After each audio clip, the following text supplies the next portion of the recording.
Hey everyone, I just thought I've been a little bit quiet for a couple of days looking for this bone marrow stem cell transfer. There's 6 billion people on earth, and the database for the bone marrow donor organization is actually quite small, and I actually registered 24 years ago, which obviously I completely forgot about until I was called to duty.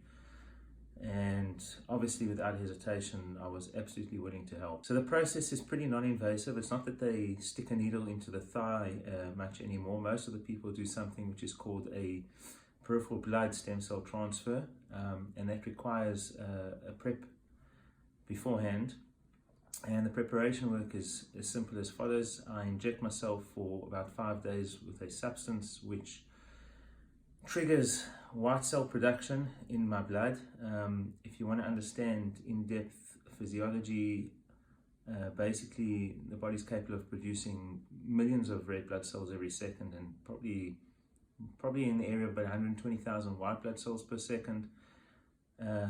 This substance causes me to produce millions of white blood cells per second. And so if you think about it, the accelerator is right down on the floor, and I am firing on all cylinders as far as bone marrow stem cell and white blood production. This floods the blood with stem cells, and then what happens is they hook you up to a machine, and that machine over a number of hours is able to extract the stem cells from the blood, and from then on they are able to use that in order to be able to treat the very sick patient that I'm donating for. As far as the process goes, no, I do not know who the patient is. I do know that it's a woman who's quite young, who's a mother, who's a sister, who's a daughter. I don't know if I'll ever get a chance to meet her, but the truth of the matter is that absolutely doesn't matter. What's most important now is she's been fighting blood cancer for many, many years, I'm sure, and the chances of survival are not great if you cannot find a matching donor. So this whole experience is actually quite humbling, to be quite honest. I didn't expect it. In a way, it was sort of a amazing curveball which was thrown my way, and I'm jumping at the opportunity. Just over 20 years ago, I contracted a very bad viral infection which infected me very badly. In actual fact, sort of an autoimmune kind of infection. They ended up being bedridden for a while, and every year reoccurring infections, and nobody could figure out what was going on, and to be actually start to lose hope under those circumstances. And here is somebody who is in a far worse situation in actual fact, because the disease is very life-threatening, with not much hope. And in actual fact, what I'm doing is actually providing that light at the end of the tunnel and giving her the hope that she needs in order to be able to win the battle.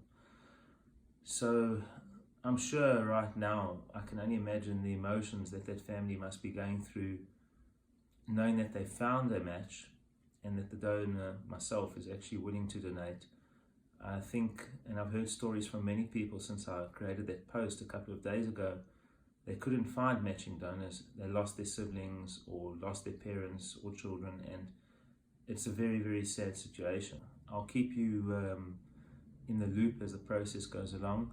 At the moment, today is actually D-Day. It's 5 days of injections I've been going through. I've actually got my last injection that I have to take right now.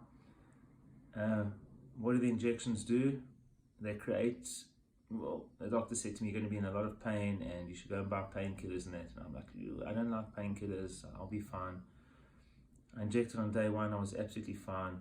I actually thought, no, this is crazy, I can go for a run or a ride, but you're not allowed to train.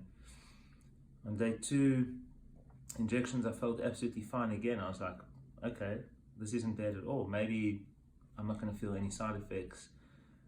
On day 3, I started to feel quite a bit of a stiff neck around the back of the neck, and a slight headache.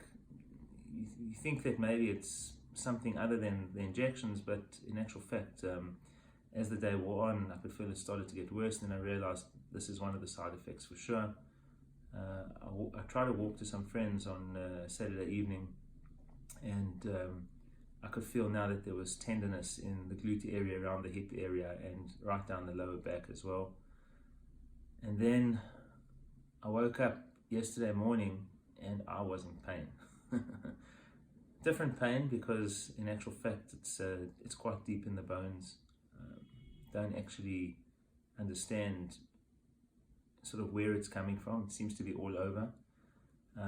And then obviously as you inject and the production increases more and more and more in the blood and the bone marrow is working overtime, well, yesterday I tried to walk to a meeting which, I really battled. I could hardly walk there. My hips were so sore. And eventually I had to phone my daughter to come and fetch me, to take me home, because I just couldn't walk home. I didn't have a great sleep last night. I was in pain most of the night. I suppose this morning is the last injection. It'll probably trigger a little bit more pain through the day. But today is the extraction and the transfer, and now it will come to an end. It will take a few days before it wears off, and I'm sure everything will go back to normal quite quickly. The pain is absolutely nothing though in comparison to what this warrior, this blood cancer patient has actually been going through.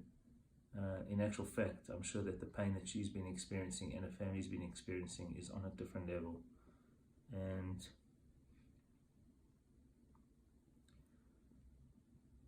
I feel blessed to be able to help her, to be quite honest. And I'm just going to leave it there. And I'll chat to you all later. Have a blessed day.